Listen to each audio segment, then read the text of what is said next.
Hi, angels. This will be the chapters 27 of You Are My Heroes by Lavender Thoughts 21 on AO3 musical idea. Hey guys, go play in the living room, okay? I need to use the restroom for a minute. Aizawa encouraged the boys to move their play to the living room instead of the dining table. Midoriya quickly jumped off his chair, eager to get his counting around the living room rug out of the way. Bakugo was calmer getting to the living room, Midoriya counting his steps by the time the boy arrived. Don't be bad while I'm gone, okay? Aizawa asked as he passed them to head to the hallway. Aizawa's restroom trip didn't take long, but apparently it was long enough for the kids in the other room to get rowdy. The man didn't mind it though, because he could hear them laughing and playing around, and to a caregiver that was enough to make sure the kids were at least alive. While he's in a restroom, Aizawa walked to the living room and paused at the entrance to the hallway, observing the boys play. With Katsuki's back turned to him, Aizawa realized the boys were playing less abstractly than the first day they got here. Katsuki and Izuku were actually playing with the pro-hero figures in a type of story. There are two All Mights.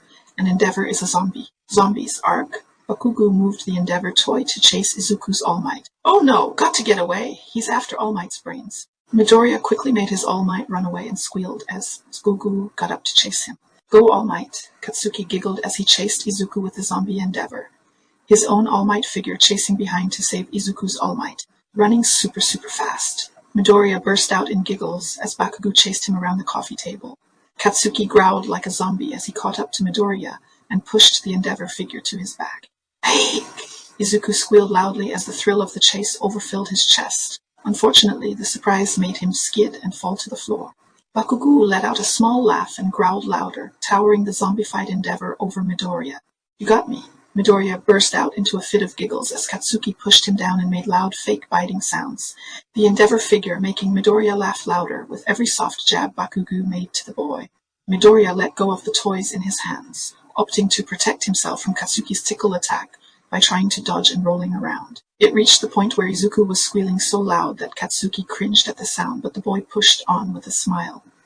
Each jab an expertly crafted move to make his friend laugh so hard to the point Izuku was gasping, trying to catch his breath. Aizawa stepped out of the dark hallway and into the light, a smile on his face as he watched the boys play more freely than they did before. Katsuki was laughing and being himself, something Aizawa hadn't seen the boy do in such an expressive way. That all changed when Katsuki caught sight of the man. The boy's wide smile vanished along with his excitement. Midoriya stopped giggling when Bakugo pulled back and sat on the floor, turning the once loud room eerily quiet. What wrong, Katchan? Something wrong. Izuku spoke up, sitting up from the floor where he was giggling seconds ago. Katsuki looked directly into Aizawa's eyes, trying to read the man's face, but found it difficult. There were no eyes of hostility or furrowed brows of annoyance, nothing to remind him of his mother, but still, the boy was nervous. Midoriya followed Bakugo's gaze to Aizawa and understood why Katsuki went quiet. Not mad, right? Not mad if loud. Midoriya called out to Aizawa, Katsuki straightening up at the green-haired boy's bold questioning. Shh! Katsuki quickly shushed the boy, his eyes widening in worry. The blonde was afraid that even asking that question could get them in trouble. Midoriya's smile faltered as he saw Katsuki's reservation, thinking maybe Aizawa didn't like their rowdy play. Midoriya's tiny hands found his way up to his chest in fists, nervously awaiting the man's answer. I'm not mad. I'm very happy you guys are having fun. Please keep playing, okay? Aizawa smiled and handed Izuku the All Might figure that flew out of his arms during the fall earlier. Izuku's eyes lit up at the encouragement to play, grabbing the figure from the man and flapping his arms up and down as he returned to Katsuki. But unlike Midoriya, Bakugo didn't know if the man's words were sincere. Afraid of a false face, Bakugo made his choice to continue to be silent. Kaken, be the bad zombie again. Midoriya rocked on his heels, ready to run away from Bakugo's grasp again. But Bakugo shook his head no. Aizawa chose to use a bold move. If he was right, it might lead to a positive reaction from the blonde, but if not, at least it would show that he wasn't displeased by their loud play. Taking a deep breath, Aizawa made sure to smile before picking up the forgotten Midnight figure and growling like a zombie. Oh no, guys, Midnight is a zombie too. She's coming after you. Aizawa made fake zombie sounds while slowly walking toward the boys, creating tension. Eek! Katchan, help! Midoriya ran from Aizawa and behind Bakugo, clutching the back of the blonde's shirt as he tried to pull him to safety. But Katsuki stiffened up. Come on, Katchan! Midoriya pulled on the shirt again, but Katsuki held still. Bakugo sat on the floor, turning away from both Izuku and Aizawa, Instead, the boy decided to chew on his crystal. The boy was nervous and was smoothed by the familiar feeling. Aizawa's attempt to join their play failed. Katsuki was not ready to play loudly in front of Aizawa, much less play with the man he still considered untrustworthy. In his failure, Aizawa didn't let the sting of rejection hurt him, but instead treated it as a test and thought about the results. Izuku, at the very least, showed a willingness to include Aizawa in their playtime, indicating that the Green One's trust has increased in the man. Katsuki is still struggling to be comfortable with him, and may need more time and gentler approaches. Aizawa figured maybe interjecting himself in their play was too overwhelming for the boy, who was on guard from his anxiety. The boys have different comfort levels, and he should pace his interactions better, and differently accordingly. Katsuki, sweetheart, Aizawa kneeled next to the boy. I'm sorry for interrupting. Please play with Izuku again. I won't be mad if you're loud, okay? I want you to have fun. I'm going to clean the kitchen. Continue playing. Be as loud as you want. See, we can play loud. Let's play zombie again. Izuku grabbed Katsuki's shoulder and tried to pull him up, but Bakugo was staring holes into Aizawa's back as the man walked away. No loud, Bakugo calmly told Izuku. The blonde's heart was beating fast as anxiety played around in his stomach. But not mad, Aizawa, not mad. He will not mad like Auntie. He is nice. Izuku struggled in the end, repeating himself, but ultimately chose the word nice to describe the man. No, stupid. Well, mad like Mom. Bakugo spoke in hushed tones, but Aizawa heard the whole conversation despite it. But we were having so much fun. Izuku sat down next to Katsuki, sad that they didn't get to continue. The excess energy Bakugo riled up in Midoriya found an escape by the boy quickly wiggling his toes and tapping his collarbone. Aizawa paused in the middle of the transition from carpet to tile, caught between the line of kitchen and living room. Aizawa gave way to a thought that might help Katsuki play more freely. The man always believed in talking honestly with the children, so he decided to face Katsuki's problem head-on. Bakugo, can we talk for a second? Aizawa asked as he returned to the boy. Immediately, the blonde's heart was racing again, and Aizawa could see the boy's breathing getting fast. Trouble? Katsuki asked straight away, Midoriya straightening up with just the implication.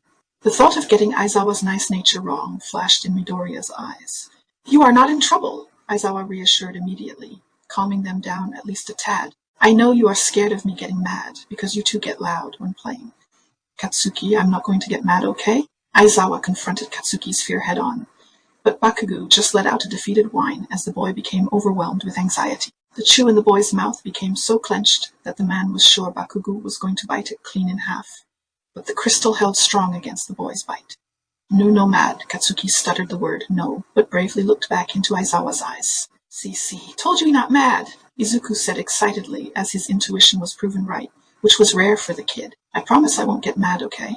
Aizawa said, holding up his pinky for the highly valued pinky promise. Katsuki stared at the man's hand for a second, then looked back into Aizawa's face. The boy tried so hard to look for a sign of dishonesty, to see a quiver in the man's sincere smile, but found none. Shockingly, Bakugo lifted his own pinky to hook onto Aizawa's, accepting the pact. No, mad! Izuku eagerly hooked his pinky as well after Bakugo did, taking the promise at full face value immediately. Katsuki, however, still had an unsure face on, his tender heart reminding him never to let his guard down. You're still scared, huh? Aizawa didn't shy away from pointing out Bakugo's uneasiness. Katsuki didn't say anything, but held back a whine from his throat. How about this? I'll put on some music, and if I can still hear it, you're not being too loud. Does that sound like a good idea? Aizawa asked, and there was a slight pause as Bakugo thought about it. After a second of consideration, the boy returned his eyes to Aizawa's and nodded. For some reason, Katsuki looked defeated. It confused Aizawa, but he was happy that Katsuki agreed to the plan. Play music? Izuku asked, curiosity in his eyes as Aizawa grabbed his phone from the coffee table. Yeah, it will make Katsuki feel like playing again. As long as I can hear the music, you guys aren't being too loud. Aizawa turned on some children's music instrumentals. Lyrics would be too distracting for their imaginative play, but children's music would be upbeat and familiar. The volume was high in volume, but not overwhelming to discourage Katsuki's and Izuku's conversations during play. Aizawa sat the phone down on the coffee table and nodded to Bakugo, who returned the nod. I'm going to clean, okay? I want you to have fun. Aizawa encouraged Katsuki directly before heading to the kitchen to clean up after them. Kaken, can you be zombie again? Midoriya asked, immediately giving in to the energetic music. Aizawa could hear Izuku humming along to the familiar tunes as he waited for Bakugo to answer. Aizawa didn't stare at the boys, figuring it would make Katsuki more uncomfortable, but he kept an ear out along with occasional glances. At first the play was small. Katsuki picked back up his toy All Might, but stayed on the floor, occasionally glancing back at the man. Izuku accommodated by playing on the floor with Katsuki, not overbearing to play the zombie game again. Eventually, though, in their imaginative play, Katsuki got his groove back and started to talk louder and more enthusiastically, till eventually they were up and running around again. That seemed to be Izuku's favorite part, because every time Katsuki got closer, he would let out a high-pitched squeal. Katsuki paused as he cringed at Izuku's loudness, but then set his sights on Aizawa, wondering if he got too caught up and broke the rule the man had just set by being loud again. Aizawa saw the boy pause in his peripheral vision and continue what he was doing, wiping the table. To ease Katsuki's mind, Aizawa started to hum loudly along with the music and move his hands to the beat, so the boy knew he wasn't fazed and could still hear the music. This worked because after a couple of seconds, Katsuki was back to playing with Izuku again. From what the man heard, Midnight wasn't bitten and needed to help the All Mights make it to a lab for a cure, maybe since Izuku was bitten earlier. Aizawa didn't know the plot, but it was surely an excuse from Midoriya to run around more. All in all, the music idea was a success to get Katsuki to play again in the man's presence. Aizawa made a mental note to write down the idea for the next foster as soon as he got his phone back. This is the end of chapters 27. I'll see you in chapter 28.